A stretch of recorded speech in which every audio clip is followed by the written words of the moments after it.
ಅದೇ ರೀತಿ ವೆಂಕಟರಮಣಪ್ಪನವರು ಕೂಡ ಪಾವಗಡ ವಿಧಾನಸಭಾ ಕ್ಷೇತ್ರದಲ್ಲಿ ಪ್ರತಿನಿಧಿಸಿ ಹಿಂದೆ ನಮ್ಮ ಸರ್ಕಾರದಲ್ಲೂ ಕೂಡ ಹಿಂದಿನ ಬಿಜೆಪಿ ಸರ್ಕಾರದಲ್ಲೂ ಕೂಡ ಸಚಿವರಾಗಿ ಶೋಷಿತ ಪೀಡಿತ ಸಮುದಾಯಗಳ ಧ್ವನಿಯಾಗಿ ಸೇವೆಯನ್ನು ಸಲ್ಲಿಸಿರ್ತಕ್ಕಂಥ ಹಿರಿಯರು ಅವರು ಕೂಡ ಇವತ್ತು ನಮ್ಮ ಮಧ್ಯೆ ಇಲ್ಲ ಅಂತಕ್ಕಂಥದ್ದು ತುಂಬ ನೋವು ತರ್ತಕ್ಕಂಥ ಸಂಗತಿ.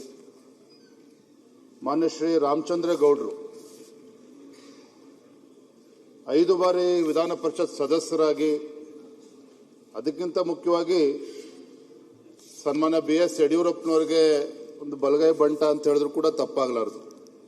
ಎಲ್ಲ ಕಷ್ಟಕರ ಸಂದರ್ಭದಲ್ಲೂ ಕೂಡ ಸನ್ಮಾನ್ಯ ಯಡಿಯೂರಪ್ಪನವ್ರಿಗೆ ಯಾವತ್ತೂ ಕೂಡ ಧ್ವನಿಯಾಗಿ ಮತ್ತು ಭಾರತೀಯ ಜನತಾ ಪಾರ್ಟಿ ಸಂಘಟನೆಗೆ ಶಕ್ತಿಯನ್ನು ತುಂಬಿರ್ತಕ್ಕಂಥ ಒಬ್ಬ ಹಿರಿಯ ಮುತ್ಸದಿ ಮತ್ತು ಒಬ್ಬ ಸಜ್ಜನ ರಾಜಕಾರಣಿ ಅಂತ ಹೇಳೋದಕ್ಕೆ ನಾನು ಬಯಸ್ತೇನೆ.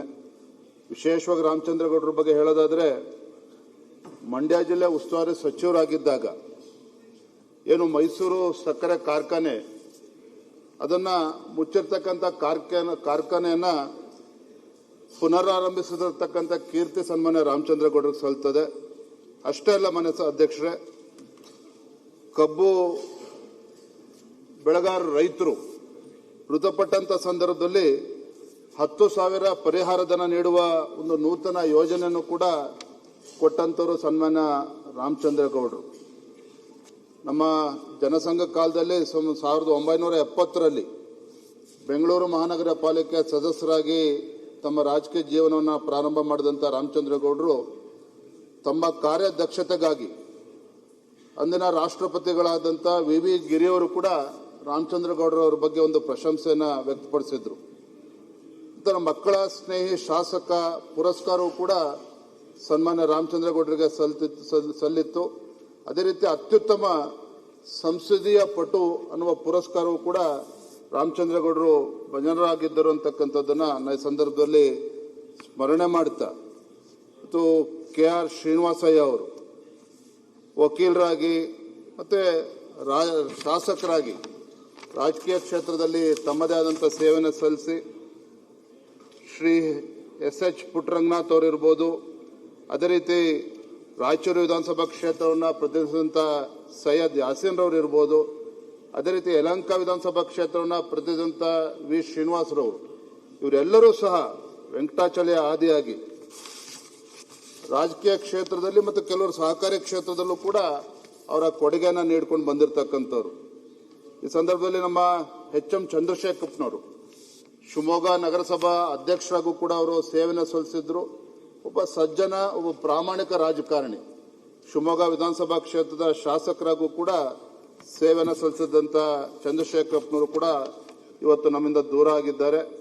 ಅದೇ ರೀತಿ H ಹನುಮಂತಪ್ಪನವರು ಅವರು ಇರ್ಬೋದು, ಅದೇ ರೀತಿ S ಕೃಷ್ಣಪ್ಪನವರು ಇರ್ಬೋದು, ಬನ್ನೂರು ವಿಧಾನಸಭಾ ಕ್ಷೇತ್ರದಿಂದ ಶಾಸಕರಾಗಿದ್ದಂಥವ್ರು, ಅವರು ಕೂಡ ನಮ್ಮಿಂದ ಇವತ್ತು ದೂರ ಆಗಿದ್ದಾರೆ. ವಿಶೇಷವಾಗಿ ಇವತ್ತು ಗಾನ ಕೋಗಿಲೆ ಅಂತ ಹೇಳಿ ಖ್ಯಾತಿ ಪಡೆದಂಥ ಶ್ರೀಮತಿ S ಜಾನಕಿ ಅವರು ಇರ್ಬೋದು, ಅದೇ ರೀತಿ ಶ್ರೀಮತಿ ಆಶಾ ಭೋಸ್ಲೆ ಇರ್ಬೋದು, ಇವತ್ತು ಇಬ್ಬರು ಕೂಡ ನಮ್ಮಿಂದ ದೂರ ಆಗಿರ್ಬೋದು. ಆದರೂ ಕೂಡ ಅವರ ಧ್ವನಿಗಳಿರ್ಬೋದು, ಅವರ ಹಾಡುಗಳಿರ್ಬೋದು, ಯಾವತ್ತೂ ಕೂಡ ಎಲ್ಲಿಯವರೆಗೂ ಸೂರ್ಯಚಂದ್ರ ಇರ್ತೋ ಅಲ್ಲಿವರೆಗೂ ಕೂಡ ಅವರ ಹೆಸರುಗಳು ಅಜರಾಮರವಾಗಿರ್ತದೆ ಅನ್ನೋದನ್ನು ನಾನು ಈ ಸಂದರ್ಭದಲ್ಲಿ ಸ್ಮರಿಸ್ತಾ, ಶ್ರೀಮತಿ ಚೆನ್ನಮ್ಮನವ್ರ ಬಗ್ಗೆ ಇವತ್ತು ಮುಖ್ಯಮಂತ್ರಿಗಳಾದಿಯಾಗಿ ಎಲ್ಲರೂ ಕೂಡ ಪ್ರಸ್ತಾಪವನ್ನು ಮಾಡಿದ್ದಾರೆ. ಮೊನ್ನೆ ಮುಖ್ಯಮಂತ್ರಿಗಳು ಕೂಡ ಒಂದು ಮಾತನ್ನು ಹೇಳಿದ್ರು, there is a woman behind every successful man ಅನ್ನೋದ್ರ ಬಗ್ಗೆ.